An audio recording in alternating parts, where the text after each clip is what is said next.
Hey there, it's Jim and Debbie with episode 48 of the Midday Minute. Happy New Year, Debbie. It's like I haven't seen you since last year. Good one. You're doing the dad joke today. I've got the dad joke. Yeah. Happy New Year. Well, December, it is a good, and never have I been so happy to welcome New Year. Right. Seems tired at this point to say that. We're only 5 days in. But, the last month of 2020 was a huge month for our scholarship department because of the launch of MBS judging. That's right. So on today's episode, we're going to check in with Colleen Conrad to see how things went. And we'll also look forward to the next big thing coming down the pike for the scholarships department, which is the legacy contest. Great. But first, we have a contest winner to announce. We sure do, Jim. Jay Kiefer is our comment contest winner from episode 47. Congratulations, Jay. Congrats, Jay, from good old Livingston, Montana Lodge, number 246. Jay, tell us in the comments below or by emailing enf@elks.org how you would like us to apply your $50 soft credit to the ENF funded program of your choice. Now, to those of you watching today, you will have an opportunity to win a $50 soft credit from this episode simply by commenting below with the hashtag ENF Midday, one word. One word. We've been watching Cobra Kai on Netflix, and Johnny Lawrence's character keeps calling a hashtag a hash brown. It's a pretty funny show, especially for people who, like me, who watch Karate Kid and the original Karate Kid in the movie theater. Yes, I have not watched it, but my husband has. Not this season yet, though, but he was excited to see that it's now on Netflix. So. Well, I wonder if our guest this episode is watching Cobra Kai. Let's find out by welcoming Colleen Conrad back to the show. She should be coming in momentarily. Here she is, Colleen. Hey, everyone. Hi. The internet wants to know if you are watching and enjoying Cobra Kai on Netflix. Oh gosh, I am not, unfortunately. I'm going back through New Girl, so I'm watching old shows right now. So. All right. So we were talking about in the setup that December, with the close of an awful year with a really huge month for the scholarships department. Why don't you tell our viewers why it was such a big month? Sure. Yeah. So we talked about this before on the Midday Minute, but 2020 was the year that we decided to bring MVS judging in-house, which means that we'd be running the platform in which our volunteers hop on and score MVS applications. So Lodge judging opened on December 7th, and it just kicked off the MVS contest judging wise. And it was a big month because all of the work that we had done previous kind of came to fruition. It was kind of when we opened up and to see if it all worked. 15 months in the making. Yeah, exactly. The decision went back, I think, to April or May of 2019. That's right. Move in this direction. We brought in someone to work for the internet department specifically to handle the programming and coding for this project. And that's Bob Siegel working closely with Frederick Mensch and you to make this a reality. So as the contest deadline for the most valuable student was mid-November, right? November 15th, I think. Mm-hmm. Yep. And then judging began on, what was it, December 5th? December 7th, yep. December 7th? Okay. Yep. So as we flipped the switch for judging, what was your, as sort of the project manager for all this, what was your biggest hope? And also, conversely, your biggest fear? So my biggest hope was that we provided a portal that was intuitive and easy for our volunteers to use. My experience in this position last year showed me that our volunteers are so passionate about the MVS contest, so passionate about scholarships, and really need those tools in order to do their job. So I was really hoping that the portal provided that for our volunteers. My biggest fear was actually physically, I was in charge of flipping the switch. Like, there are buttons that need to be pressed. And for whatever reason, Bob Siegel decided that I could do that. So it was all on me. And pressing that button was probably the most stressful thing. I'd make sure the cat was, out of the room, and that the internet connection was strong, and that I didn't mess anything up. So. And this was like Sunday night at 11:59, right? Yeah. Like you were like, you had to take a nap and then get back up to do this. That's right. Yes, this was a physical, press a button situation. The switch was actually physically flipped. So. And just, yeah, a little bit of context. Colleen had never previously pressed the button. That's right, exactly. I've been practicing since last August, exactly. So, but actual serious context, correct me if I'm wrong, but you moved over from the SIP department to scholarships in April or May, right, of 2019. And we basically dumped this on your plate. July. Yeah, pretty Okay, was it much. July? All right, July. Yeah. So fix this, right? Pretty much, yeah. So this was a project that obviously, was kind of in the making already, and I just stepped into this position exactly at the right time to start it up. So it was like you were saying, it's been like over a year in the making, lots of meetings. The dream team of Bob and Frederick really made it happen, though. So. Right. So we were setting you up to be the hero if it all worked, or the patsy if it didn't. Exactly. And I'm really cool with either. And luckily, I think that things went well overall. Lodge judging kind of went pretty smoothly. And, with a new system, there are always hiccups and there's always things that we can improve on. And I thank our volunteers for giving us that feedback. But overall, on a whole, I do believe that lodge judging was a success. Well, let's back up just a little bit and say, so we had, we moved to an online application 4 years ago, Debbie, 5 years ago? For the 2017 contest. So Okay. yes, in 2016. Okay. And primarily because we wanted to expand access to our Most Valuable Student Scholarship, but also we wanted to ensure that no application fell through the cracks.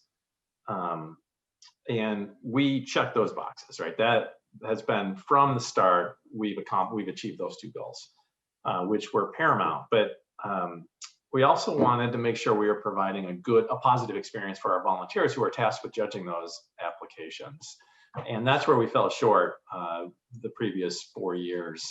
And that's what we're trying to fix. So we're through the lodge judging now for the 2021 MBS contest. What kind of feedback are you hearing? Mostly positive. It was really, it was really heartening to get a phone call or get an email with a question that always started off with a positive statement. So I heard a lot of, I found the portal far better and easier to use. I found communication smooth. It was easy to log on. So overall positive. I think my favorite, I actually have the email here. My favorite piece of feedback is from the lodge coordinator in Bay City, Michigan. He started off his email with letting us know about a small bug in our Excel file download. There were some duplicates. So he let us know that, which is always great when we hear feedback from our volunteers so we can fix things. But then he said, this is the only bug in the system. I think you should be extremely proud of the process and application development needed to make this possible.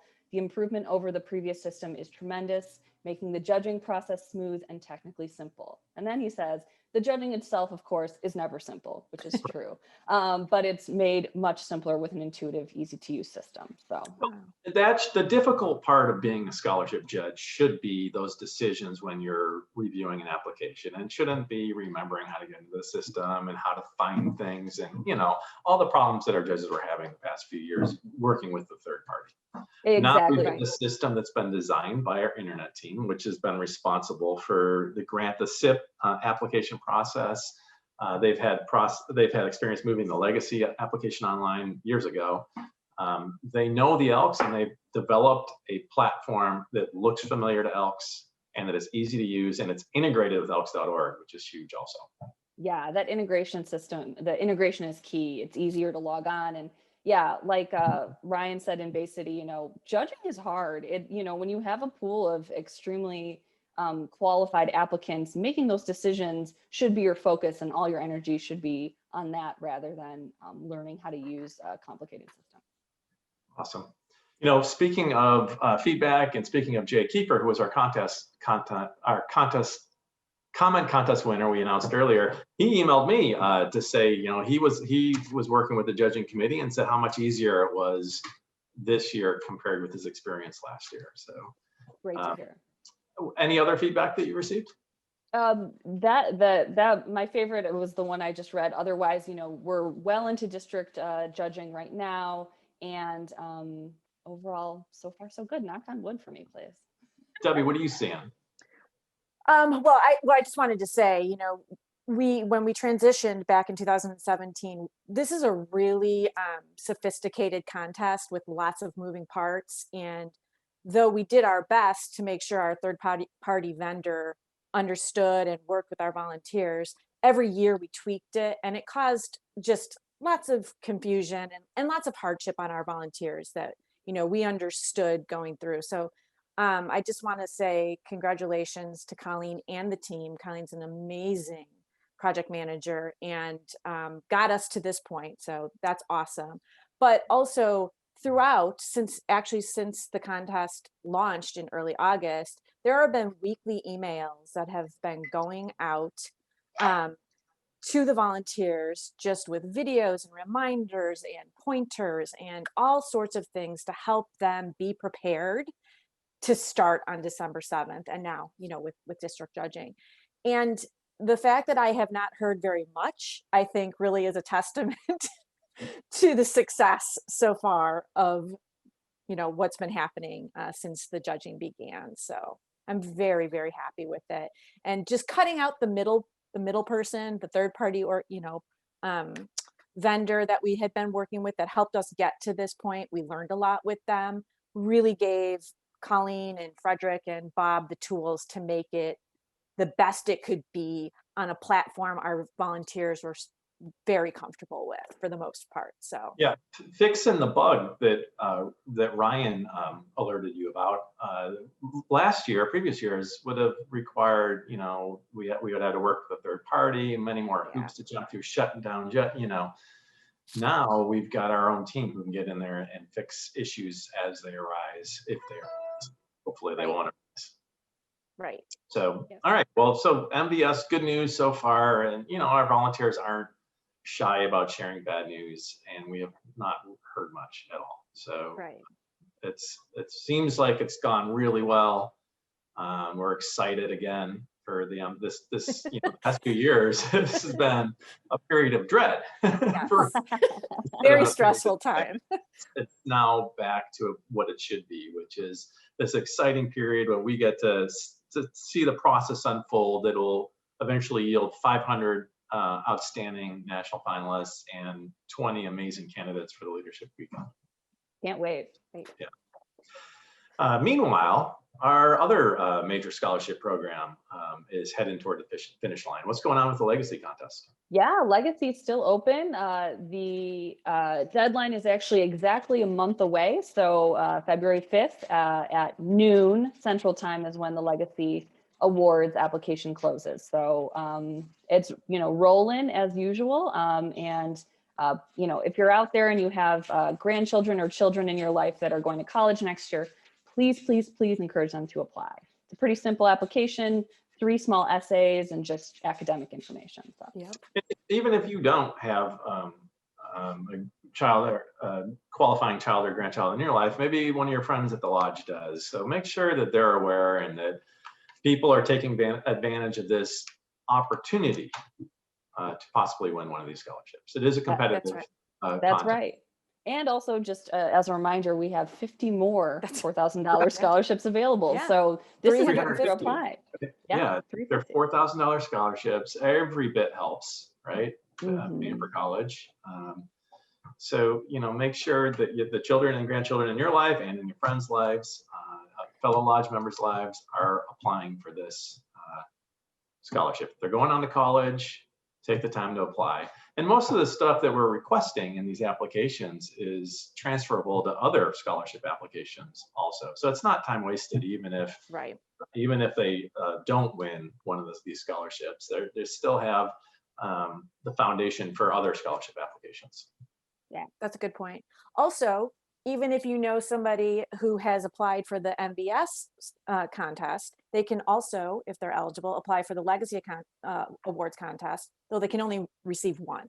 Yeah, they can only receive one, but we'll handle that on our end. On our end, that's right. Don't let the fact that you've applied for one stop you. You applied for MVS stop you from applying for Legacy. We'll take care of the only win one part of it. You don't have to self-police that. Right. Yeah. Okay. Anything else, Colleen? Just one quick reminder for all the Elks scholars out there who like watching the Midday Minute. Our Weigel application has opened this month. So that is our medical school scholarship for Elks scholars going to medical school next year. And those close in May. So if you're thinking about medical school, ask us for an application. And that's a substantial scholarship. The numbers, vary from year to year, but it's what, $26,000 scholarship next year or something like that. 24 this year, yeah. Okay, that's awesome. Okay, and what's next? It's a new year. We've closed the book on 2020. We're looking forward with the hope and promise of a new year. Anything else happening in scholarships or coming down the pike? What's going on with the service trips? Sure, yeah. So our wonderful ENF fellow, Grace, has been working her butt off, producing fantastic virtual events for Elks scholars. And anything from yoga to speed friending to holiday parties. She's been having great success jumping on Zoom with all of our fellow Elks scholars and having a great time. And, if we look kind of in the horizon a tiny bit, let's all keep our fingers, toes, and crossed for perhaps a service trip maybe around July. I don't want to say too much out loud. That's all I'll say, but I don't want to jinx anything. But, I know Grace is chomping at the bit to actually do her job. She's been doing a great job given the circumstances with virtual events, but to actually plan a service trip, I can't wait to see her in action. Yeah, she's been improvising really well. Yeah. Oh my God. Totally. Yeah. Yeah, I know she's excited to get out there and do what she signed on to do. Totally. Right. All right, Colleen, well, thank you for taking time out. Thank you for accepting the challenge that we offered you back in 2019 and for getting us where we are right now. Thank you. Of course. It's easy when I have two great bosses and fantastic volunteers behind me. So thank you. Thanks, All right. Colleen. All right, Colleen bye. Conrad, everybody. See you later. Happy New Bye. Year. See ya. All right, Debbie, anything else you'd like to add? I know we just wrapped up a really successful SIP year. We sure did. I was going to say, the week between Christmas and New Year's is really a very quiet week for most people. A lot of people take the week off, extend their holiday. Even if they're not supposed to be taking the week off, a lot, not at the Elks National Foundation, but elsewhere. We'll, Right. Not for the Community Investments Program. Two of the three of them were there last week answering, last minute calls, getting lodges back in compliance, really doing a lot in that, fairly slow period of time. But in the end, we have approved almost 3,700 grants this year. Wow, I that's mean, amazing. it's absolutely incredible. I look back at the total number that we approved in 2020, so last year, and it was 3,250 about. So, Really all the, nice. with that? I was gonna say there was a really nice comment on the message boards the other day from someone remarking, I forget who, but someone just remarking about how grateful he was to the Elks National Foundation and the SIP in particular for allowing him to continue to serve his community as he advanced in years and couldn't do some of the things he used to do, but the flexibility this year allowed him to continue to feel like he was making a difference by donating grants to various organizations in the community.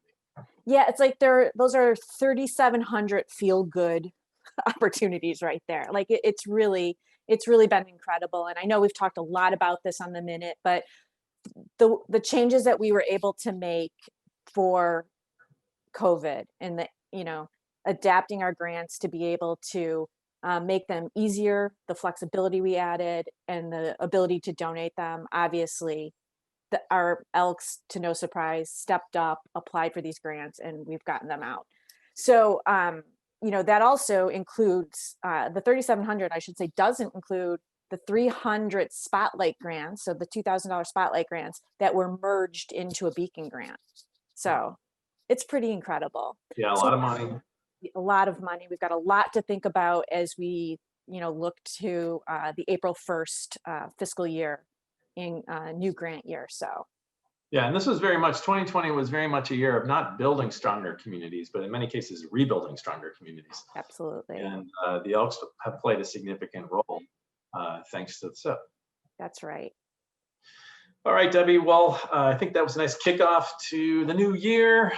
If you've liked this episode of the Midday Minute, give us a thumbs up. If not, a thumbs down. Either way, share it far and wide with your social network.